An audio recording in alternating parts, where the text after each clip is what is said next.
अभी तक हमने 5 लेक्चर अपडेट कर दिए हैं, जिनके अंदर हमारा आधे से ज्यादा पार्ट कवर हो चुका है। आज हमारा जो टॉपिक है उसके बारे में बात करेंगे, वो है विद्युत द्विध्रुव है। उसमें हम देखते हैं इलेक्ट्रिक डाइपोल क्या होता है।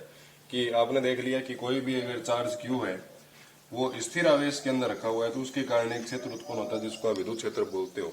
ये जो आवेश है इसकी दो प्रकार की प्रकृति हो सकती है। एक तो ये प्लस क्यू आवेश का हो सकता है, या इसको आप क्या कह सकते हो, माइनस क्यू आवेश भी कह सकते हो। इस प्रकृति को हम क्या बोल देते हैं, धनावेश। और इस प्रकृति को आप क्या बोल देते हैं, ऋणावेश बोल देते हैं।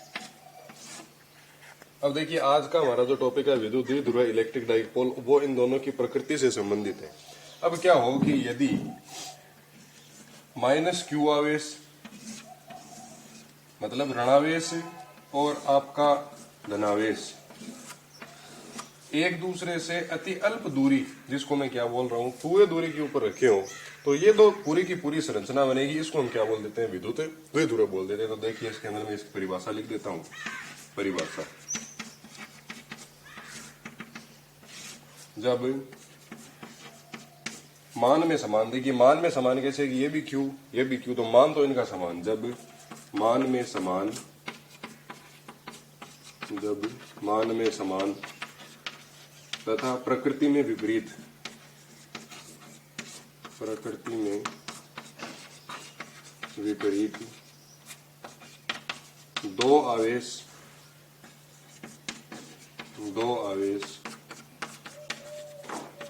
एक दूसरे से अति अल्प दूरी पर रखे हों। अति अल्प, जिसको मैं बोल रहा हूं 2a दूरी पर रखे हों,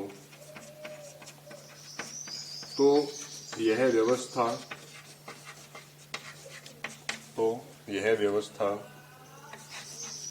विद्युत द्विध्रुव कहलाती है।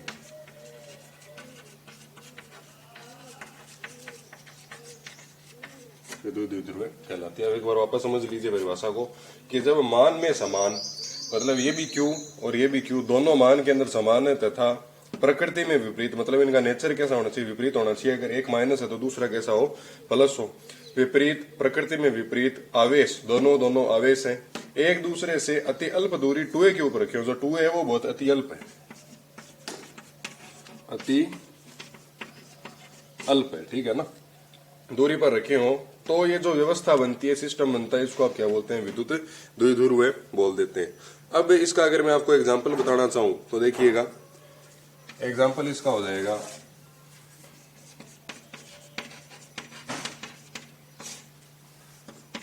NaCl का जो अणु होता है, NaCl का जो अणु है, केमिस्ट्री में आप पढ़ते हैं, वो विद्युत द्विध्रुव का उदाहरण होता है इलेक्ट्रिक डाइपोल का।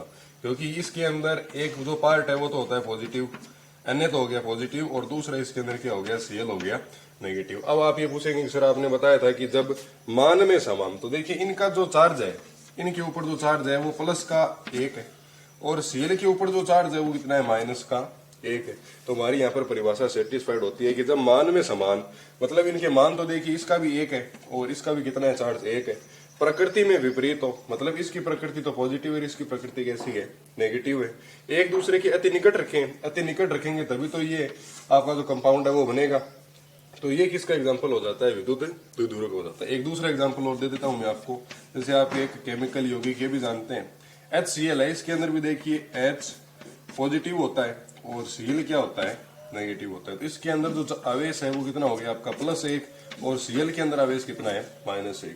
तो इनका जो मान है, गणितीय मान, वो तो बराबर है 1 और 1, और इनकी जो प्रकृति है, ये माइनस और ये प्लस, ये एक दूसरे क्या है, विपरीत है, और दोनों एक दूसरे से अति अल्प दूरी पर रखे हैं, तभी इस कंपाउंड को कंस्ट्रक्ट किया है। तो ये भी किसका एग्जाम्पल हो जाता है, द्विध्रुव, विद्युत द्विध्रुव का हो जाता है। अब अगर मैं आपको एक तीसरा एग्जाम्पल और बता दूं, फाइनल H2O है, इसमें आपको थोड़ी समस्या हो सकती है। तो देखिए इसके अंदर, इसमें क्या हो जाएगा कि 2H प्लस है और O2 नेगेटिव है। तो इसके ऊपर देखिए एक, जैसे 2 हाइड्रोजन के प्लस प्लस है, तो 1 प्लस और 1 प्लस कितने हो गए आपके, पॉजिटिव चार्ज हो गया +2, और यहाँ पर आपको दिखाई दे रहा है नेगेटिव चार्ज कितना है, -2। तो यहाँ पर देखिए मान तो इनका समान है, 2 और 2, और इनकी जो प्रकृति है वो +2 और -2, ये दोनों क्या एक दूसरे से डिफरेंट है। ये तीनों के तीनों मैंने आपको जो एग्जांपल बताए ये किसके हैं, विद्युत द्विध्रुव के एग्जांपल हो जाते हैं। अब हम देखेंगे कि विद्युत द्विध्रुव आघूर्ण क्या होता है। तो इसको अगर मैं यहाँ से साफ कर दूं,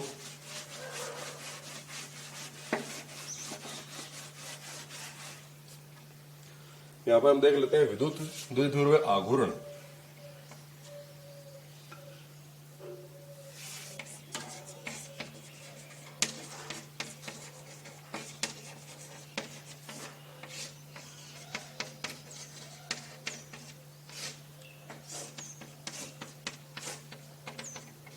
एग्जाम के अंदर काफी बार पूछा जाता है। सबसे पहले हमने मेन बेस देख लिया कि विद्युत द्विध्रुव क्या है, डेफिनेशन देख ली और इसके 3 एग्जांपल देख लिए। अब हम देखेंगे विद्युत द्विध्रुव आघूर्ण क्या होता है। तो देखिए विद्यार्थियों, इसको हम रिप्रेजेंट करते हैं P से। ये होता है इलेक्ट्रिक डाइपोल मोमेंटम जिसको बोलते हैं ना, यहाँ लिख देते हैं इसको।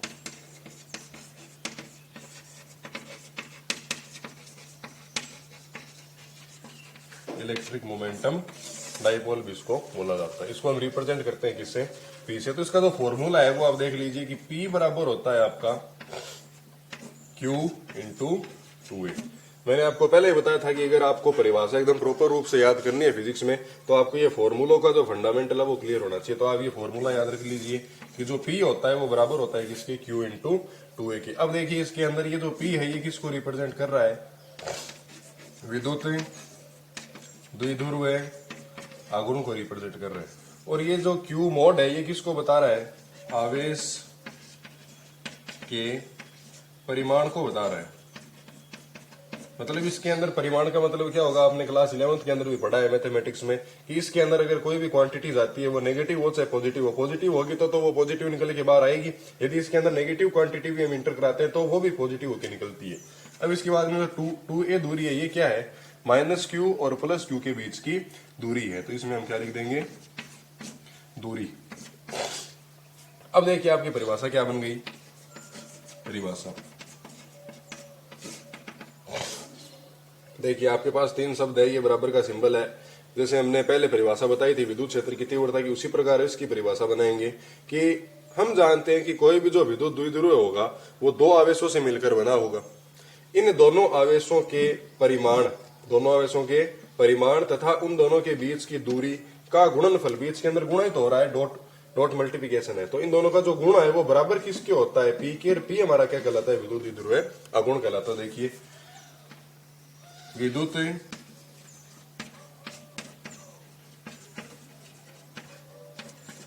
द्विध्रुव के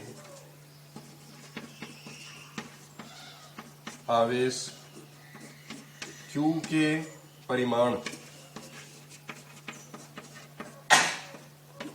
तथा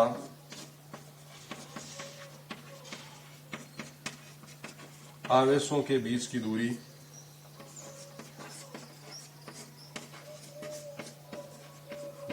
दूरी 2A का गुणनफल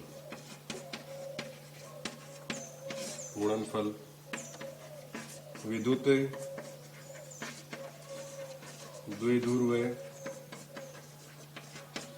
आघूर्ण P के बराबर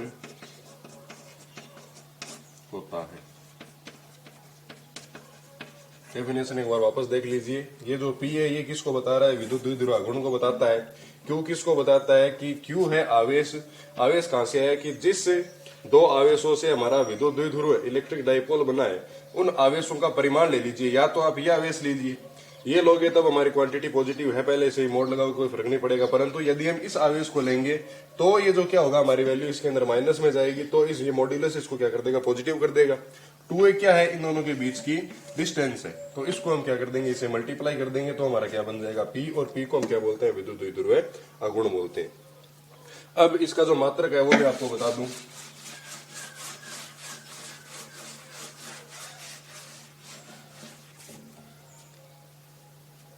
देखिए हमारा फॉर्मूला क्या था, P बराबर Q × 2A। मात्रक देख लीजिए, Q था तो इसका मात्रक क्या हो जाता है अपना, कूलाम, गुणा का चिन्ह, 2a बीच की दूरी है, दूरी किसके अंदर नापते हैं अपन, मीटर के अंदर नापते हैं। उसके बाद में इसकी जो विमा है वो आप किस प्रकार लिखेंगे, कुलाम है मतलब आवेश है, तो आवेश की विमा हम किस प्रकार लिख सकते हैं, A1 T1 से लिख सकते हैं।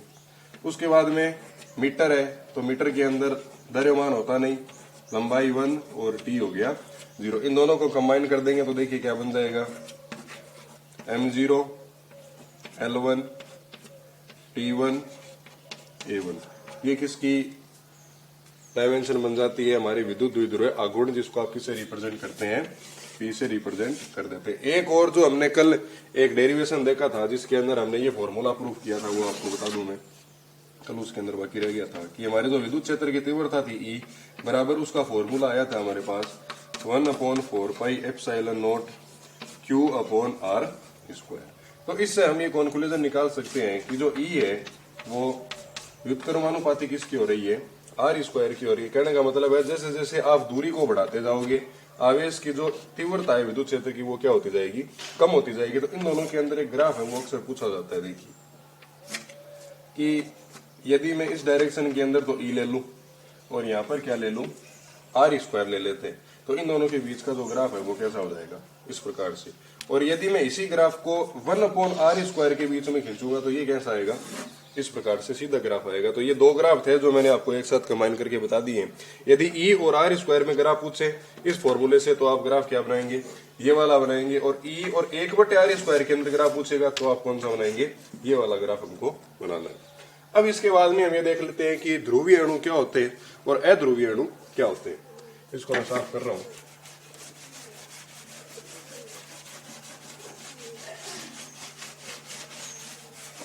कई और परिभाषाएं पढ़ी है, उसके बाद में हम देखेंगे कि जो विद्युत द्विध्रुव आघूर्ण है उसके ऊपर जो बल आघूर्ण कार्यरत होता है उसको हम किस प्रकार से कैलकुलेट कर सकते हैं।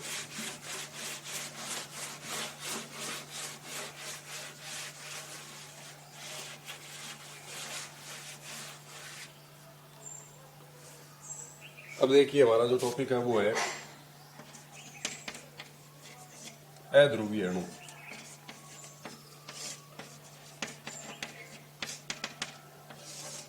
देखिए हमने पढ़ लिया ध्रुवीय अणु क्या होते हैं। अगर मैं आपको यहां बता दूं, देखिए साथ में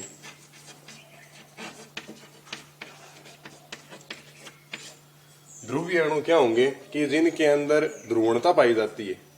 ध्रुवणता कैसे पाई जाती है कि कोई भी जो अणु होगा वो दो प्रकार के एटम से मिलकर बना होगा।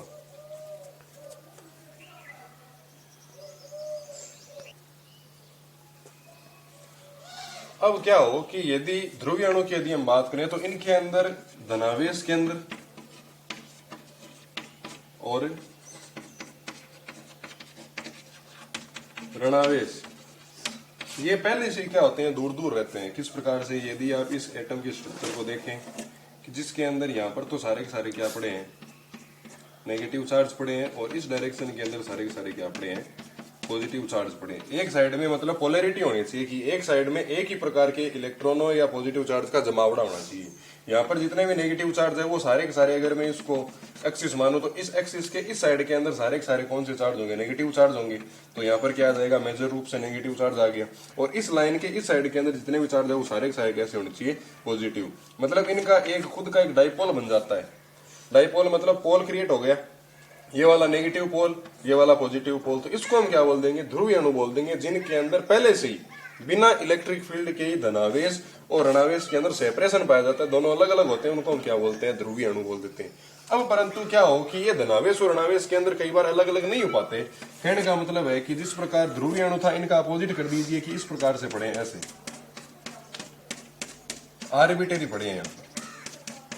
अब इन प्रकार के जो चार्ज होते हैं एक दूसरे को क्या कर देते हैं कि मान लिया इसके अंदर 5 तो पॉजिटिव चार्ज है और 5 ही क्या है, नेगेटिव चार्ज। ये दोनों एक दूसरे को क्या कर देंगे, कैंसिल आउट कर देंगे, जिसका जो टोटल चार्ज होगा वो कितना हो जाएगा, 0 हो जाएगा। अब हम क्या करें कि यदि इनके ऊपर बाहर से इलेक्ट्रिक फील्ड लगा देते हैं या इनको किसी इलेक्ट्रिक फील्ड के अंदर रख देते हैं, तो हम जानते हैं इलेक्ट्रिक फील्ड होता है वो कहां से चालू होगा, आपका पॉजिटिव से नेगेटिव के ऊपर एंड होगा। जैसे आप इस स्ट्रक्चर को इसके अंदर पुट करेंगे तो ये जो इलेक्ट्रिक फील्ड होगा ये क्या करेगा, ये जो पॉजिटिव चार्ज था इस एटम के सारे नेगेटिव चार्ज को अपनी तरफ अट्रैक्ट कर लेगा। और ये जो नेगेटिव चार्ज था ये इस पूरे के पूरे जो अपना सिस्टम है इसके पॉजिटिव चार्ज को एक तरफ अट्रैक्ट कर देगा। तो अब जो नई स्ट्रक्चर बनेगी इलेक्ट्रिक फील्ड अप्लाई करने के बाद में वो कैसे बन जाएगी कि इस पॉजिटिव चार्ज ने इसके 5 नेगेटिव चार्ज को अपनी तरफ बुला लिया। तो ये हो गए आपके 5 नेगेटिव चार्ज, और इस नेगेटिव जो इलेक्ट्रिक फील्ड का नेगेटिव चार्ज था इसने इस पूरे के पूरे सिस्टम के पॉजिटिव 5 चार्जों को कहां बुला लिया, इस साइड के अंदर बुला लिया। तो ये हमारी जो संरचना होती है ये कौन से सिस्टम के अंदर पाई जाती है, अध्रुवीय अणुओं के अंदर पाई जाती है। तो आप इनकी परिभाषा कैसे लिखेंगे, अध्रुवीय अणु वे अणु होते हैं जिनके अंदर विद्युत क्षेत्र की अनुपस्थिति में उनका कोई भी ध्रुवणता या उनकी कोई भी ध्रुवणता नहीं पाई जाती है। उनका जो टोटल आवेश होता है उनकी प्रकृति कैसी होती है, उदासीन होती है। परंतु यदि इन अणुओं के ऊपर एक्सटर्नल या बाह्य इलेक्ट्रिक फील्ड लगा देते हैं तो इस इलेक्ट्रिक फील्ड के कारण ये जो इलेक्ट्रिक फील्ड का पॉजिटिव पॉइंट था ये इस सिस्टम के सारे नेगेटिव चार्ज को एक तरफ सेपरेट कर देगा, और इसका जो नेगेटिव चार्ज था वो इस सिस्टम के पूरे पॉजिटिव चार्ज को एक तरफ सेपरेट कर देगा। अब जो स्ट्रक्चर हमारे पास बनी है ये कौन सी स्ट्रक्चर हो गई, ध्रुवीय अणु हो गई। कहने का मतलब है कि अध्रुवीय अणु के अंदर और ध्रुवीय अणु के अंदर अंतर केवल इतना सा है कि ध्रुवीय अणु के अंदर तो धनावेश और ऋणावेश के अंदर पहले से सेपरेशन पाया जाता है, जिसको हमें अलग से बाह्य इलेक्ट्रिक फील्ड लगाकर क्रिएट करने की आवश्यकता नहीं पड़ती। परंतु जो अध्रुवीय अणु होते हैं उनके अंदर ये सेपरेशन पहले से नहीं पाया जाता। इसको हमें ध्रुवीय अणु के अंदर कन्वर्ट करने के लिए, इनकी ध्रुवणता को उत्पन्न करने के लिए इनके ऊपर बाह्य से हमें इलेक्ट्रिक फील्ड अप्लाई करना पड़ता है। और इलेक्ट्रिक फील्ड के नेचर के कारण जो पॉजिटिव चार्ज था वो सिस्टम के सारे नेगेटिव चार्ज को अपनी तरफ अट्रैक्ट कर लेगा, और ये जो नेगेटिव चार्ज था ये सिस्टम के पूरे पॉजिटिव चार्ज को एक तरफ अट्रैक्ट करके कौन से स्ट्रक्चर को कंस्ट्रक्ट कर देगा, ध्रुवीय अणु की संरचना को कंस्ट्रक्ट कर देगा। इसका जो एग्जाम्पल होता है वो आप ये देख सकते हैं, H2O देख सकते हैं। अब इसके अगला जो हमारा टॉपिक है उसके अंदर हम देखेंगे कि यदि हमारा जो हमारा एक विद्युत द्विध्रुव हमने अभी पढ़ा था कि इसके अंदर यहाँ पर नेगेटिव चार्ज था और यहाँ पर आपका क्या था, पॉजिटिव क्यू चार्ज था, और इन दोनों के जो बीच की डिस्टेंस थी वो हमने क्या ली थी, 2a ली थी। तो यदि हमने ये जो हमारा सिस्टम था इसको एक विद्युत क्षेत्र के अंदर रख दिया, इस विद्युत क्षेत्र को अगर मैं क्या बोल दूं, E बोल दूं, जो हमने पहले वीडियो के अंदर देख लिया, तो यदि मैं ये इलेक्ट्रिक फील्ड इस डाइपोल के ऊपर अप्लाई करता हूं तो इसके कारण यहां से मान लिया एक P बिंदु है, इस P बिंदु के कारण, इस P बिंदु के ऊपर इन दोनों चार्ज के कारण कितनी इलेक्ट्रिक फील्ड क्रिएट होती है E, वो हमें कैलकुलेट करनी है। इसके 2 डेरिवेशन होंगे। एक तो हम ज्ञात करेंगे अक्ष के बिंदु प्रतिवर्तता, मतलब ये अगर आपकी इनकी एक्स एक्सिस है तो ये जो पॉइंट होगा P वो भी इस एक्स अक्ष के ऊपर ही उपस्थित होगा। दूसरा हम क्या कहते हैं, निरक्ष के ऊपर, निरक्ष मतलब इस अक्ष के अलावा, और इस अक्ष के अलावा एक्स वाई फ्रेम के अंदर केवल वाई एक्स बच गई, तो ये वाला जो पॉइंट होगा वो कहां पर चला जाएगा, आपका P बिंदु इस सीधी लाइन के ऊपर चला जाएगा 90 डिग्री वाई एक्सिस के ऊपर। तो ये 2 डेरिवेशन और हमें करने हैं, फिर आपका ये चैप्टर कंप्लीट है। मैं आशा करता हूं कि आपको ये वीडियो समझ में आ रहे होंगे और आप इनको शेयर कर रहे होंगे। धन्यवाद।